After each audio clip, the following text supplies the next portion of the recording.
Baiklah, terima kasih Hakim dan Gigi. Selamat Hari Raya, Min. Selamat Hari Raya, Syaf. Pagi Hari Raya ni Syaf sungguh ceria sekali. Saya lihat dengan baju biru sedondon dengan saya. Betul. Dah makan raya semua? Dah makan dah. Dengan cerita Min malam tadi masak banyak, Min eh? Tidur pukul 3 pagi. Begitu je lah, Min. Saya buat rendang ayam, rendang daging. Min buat lontong kan? Lontong saya special. lontong dan semestinya laksa Johor. Itu antara masakan yang orang kata kalau Min masak laksa Johor tu memang sedap. Sangat-sangat sedap. Kalau di Johor, laksa Johor, dekat Sarawak mesti ada laksa Sarawak. Dekat Sabah saya tak berapa pasti apa agaknya keistimewaannya. Tetapi selalunya juadah-juadah pada pagi raya tentunya meriah dan sedap sekali. Orang kata di seluruh Malaysia mempunyai cita rasa dan juga selera dan juga resepi masing-masing. Betul tak, Syaf? Betul. Syaf orang negeri betul? Orang negeri tapi asalnya Sarawak tapi dah membesar kat Negeri Sembilan tu, Min. Jadi orang selalu cakap Negeri Sembilan ni sinonim dengan makanan pedas tapi tak juga sebenarnya.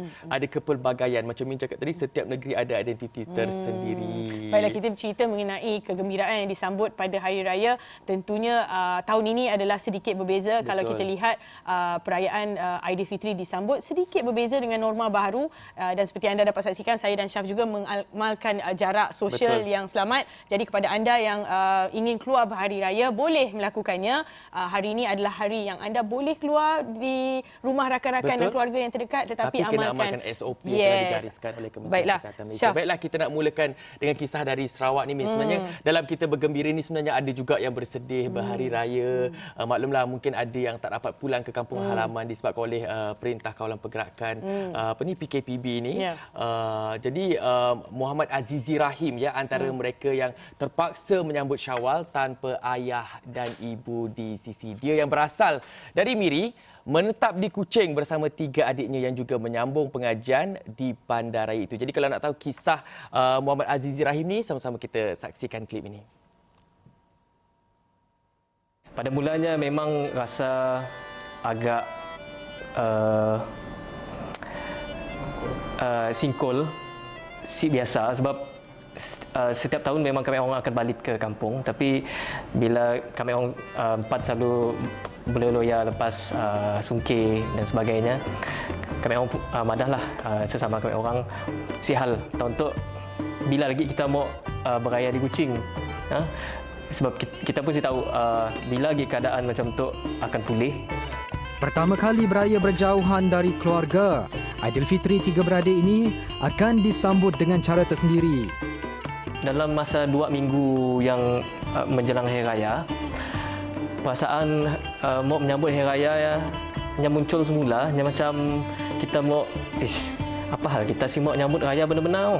Kita Hari Raya. Jadi tiba Hari Raya, kita sambutlah macam Hari Raya biasa walaupun kita di dalam PKP. First time kan si balik raya di kampung, saya penjumpa family yang lain. Kayak kami nang rindulah dengan family sebab berapa bulan dah mau 6 bulan dah si jumpa anak sebab kami belajar di Kuching.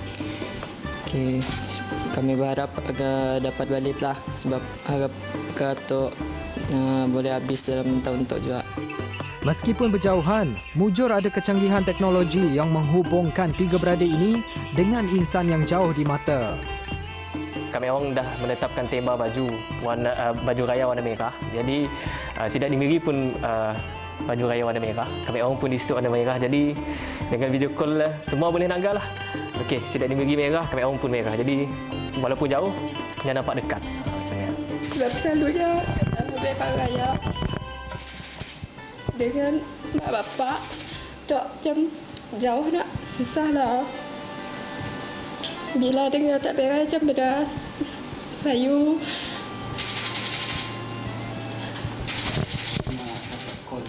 Cuma dapat FaceTime je lah dengan dadnya. Beginilah sambutan Aidilfitri semasa tempoh Perintah Kawalan Pergerakan bersyarat. Jauh namun tetap dekat di hati. Sarawak ini ingin mengucapkan selamat menyambut Hari Raya Aidilfitri, maaf zahir dan batin.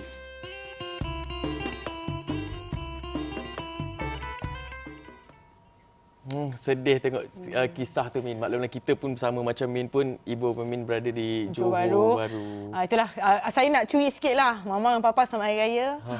Jadi kepada keluarga-keluarga pun nak mengucapkan selamat Hari Raya Aidilfitri. Jadi macam Syah, kalau kita tengok package itu tadi, teknologi ini memainkan peranan yang penting. Betul. Walaupun jauh di mata tetapi dekat di hati. Walaupun kita masih boleh menghubungi. Dengan peranti-peranti yang ada, insya-Allah kita dapat rasakan kemeriahan Hari Raya dengan cara yang berbeza. Tetapi ingat ya Syaf dan mereka yang berada di rumah, kelonggaran yang diberikan kerajaan untuk menyambut Hari Raya pertama bersama keluarga terdekat iaitu hari ini, janganlah kita salah gunakan garis panduan dan juga prosedur operasi standard atau SOP perlu kita patuhi supaya tidak timbul kesulitan di kemudian hari, kerana rata-rata warga bandaraya di Kuching yang kami temui gembira dengan kelonggaran ini. Tetapi ingat, jangan disalahguna kerana apa-apa terjadi nanti kita tidak mahu melalui gelombang kedua, ketiga COVID-19.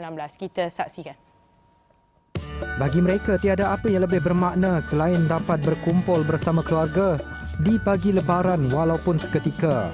Namun, aspek keselamatan dan kesihatan tidak sekali-kali diambil ringan. Sekiranya sidaknya datang ke rumah, kami orang akan menolak. Tetapi macam di kedai-kedai kita nanggah, kita ada sediakan hand sanitizer, kita ada sediakan alat pembaca suhu. Jadi di rumah tu pun akan kita sediakan perkara yang sama untuk sama-samalah kita menjaga sesama kita lah. Alhamdulillah, sebagai keluarga terdekat, kami merasa kata orang kunjungan kami kepada keluarga salah satunya boleh memberi kata orang memberi keceriaan kepada keluarga terdekat kami. Merasa ada satu kata orang tanggungjawab lah untuk kami menceriakan setidaknya walaupun dalam tempoh yang sekejap lah. Kalau kita sih boleh nak terlalu lama, kita mematuhilah SOP ataupun arahan telah dikeluarkan oleh kerajaan, kita mesti akulah.